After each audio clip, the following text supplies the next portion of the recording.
Sono Angela e ti insegno a parlare italiano. Oggi voglio parlare del verbo partire e di tutti i suoi significati. Partire lo impariamo sempre nel suo significato di base. Partire per un viaggio, che corrisponde al verbo in inglese to leave. Ma in contesti diversi il verbo partire cambia il suo significato. E possiamo anche dire che si avvicina molto di più al verbo to start, in inglese, chiaramente. Bisogna fare degli esempi e quindi cominciamo. Potreste trovarvi in una situazione dove sentite dire oggi la mia macchina non parte, oppure oggi la mia macchina non vuole partire. E questo può significare una cosa sola: la macchina ha dei problemi o la macchina è rotta. Tra i tuoi amici potrebbe esserci qualcuno particolarmente sensibile all'alcol, diciamo così, che quando beve perde la ragione, diventa irriconoscibile, meglio che non beve, potrebbe decidere di non bere più e quindi potresti sentirti dire da lui: non bevo perché parto subito. Qualche giorno fa in cucina mi serviva il mio frullatore che non ha funzionato e quindi ho detto ad alta voce: ma questo frullatore è partito?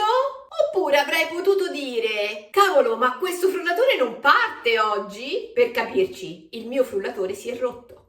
Ancora un altro esempio: indossi una camicia nuova e sei molto fiero della tua camicia, ma sfortunatamente qualcuno nota che non c'è un bottone e viene da te e ti dice: guarda, ti è partito un bottone. In questo caso vuole dire che hai perso un bottone, che ti manca un bottone e forse non te ne sei accorto. Abbiamo un'espressione con il verbo partire che fa così: partire in quarta. E abbiamo adottato sicuramente dal gergo automobilistico. Ora, questa espressione, come tutte quelle che ho detto finora, sono usate in modo informale e in uso colloquiale. Ma questa espressione in particolare ve la devo spiegare in modo figurato.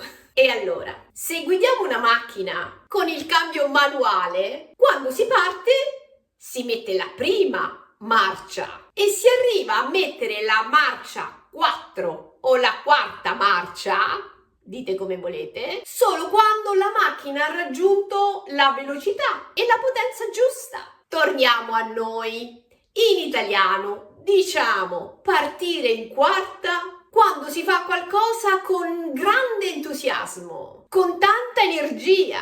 Ad esempio, potreste sentir dire da qualcuno più anziano di me: quelli sono giovani, partono subito in quarta. Oppure mi è stato detto proprio a me: sei partita in quarta con il tuo progetto YouTube. E sì, è vero, sono partita con tanto entusiasmo e voglio andare avanti con tanto entusiasmo. Ma la stessa espressione partire in quarta la possiamo usare anche nel senso opposto, per descrivere chi si arrabbia molto facilmente. Come possiamo dire in un altro modo? Chi perde subito la pazienza. Ci sono persone che si arrabbiano subito, oppure che tu sai che per alcuni argomenti particolari si arrabbiano facilmente. Può succedere che uno dei tuoi figli perde le chiavi di casa per la terza volta e quando te lo dice tu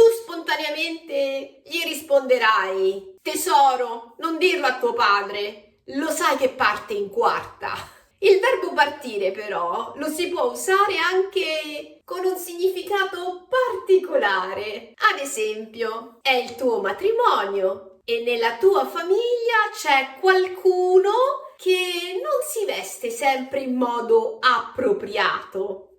E allora cogli l'occasione per dire: vorrei che nel giorno del mio matrimonio tutti si vestissero in modo elegante, a partire da te. Per favore. Lo so, questo forse non è proprio carino da dire, ma si può dire, non è offensivo. Ed ancora, stai passeggiando per una piccola città italiana e ti soffermi a guardare la vetrina di un negozio, dove ci sono varietà di prezzo in riferimento a diversi prodotti. E da un certo punto puoi leggere un cartello di questo genere. Abbiamo magliette a partire da 10 euro. Questo vuol dire che la maglietta con il costo più basso parte da 10 euro. Quindi puoi comprare una maglietta a soli 10 euro. E ci sono ancora due frasi molto carine da imparare per arricchire il tuo italiano. La prima: partire con il piede sbagliato. Ad esempio, se sei uno studente e all'inizio dell'anno scolastico hai preso tanti brutti voti, a metà anno uno dei tuoi professori potrebbe dirti: sei partito con il piede sbagliato quest'anno, ma puoi recuperare. Partire con il piede sbagliato la puoi usare anche in un'altra situazione e ti faccio un esempio. Tuo figlio si presenta a casa con una nuova fidanzata e tu sei ancora affezionato alla sua vecchia fidanzata e non ti dimostri particolarmente gentile, ospitale, e allora lui può venire da te e dirti: mamma, per favore, non partire con il piede sbagliato. Come per dire: non avere pregiudizi, sii gentile. Tutto chiaro? La seconda frase invece suona così: partire svantaggiato. Ora, questa mi riguarda personalmente. Quando mi sono trasferita in Canada, il mio inglese non era abbastanza buono e per questo dico a me stessa: sono sicuramente partita svantaggiata. Spero che sia stato tutto chiaro. Per esercitare il vostro italiano troverete tutti i miei esempi nella descrizione del video. E se siete arrivati fin qui, grazie per tutti i like che troverò. Thank you for watching e bye!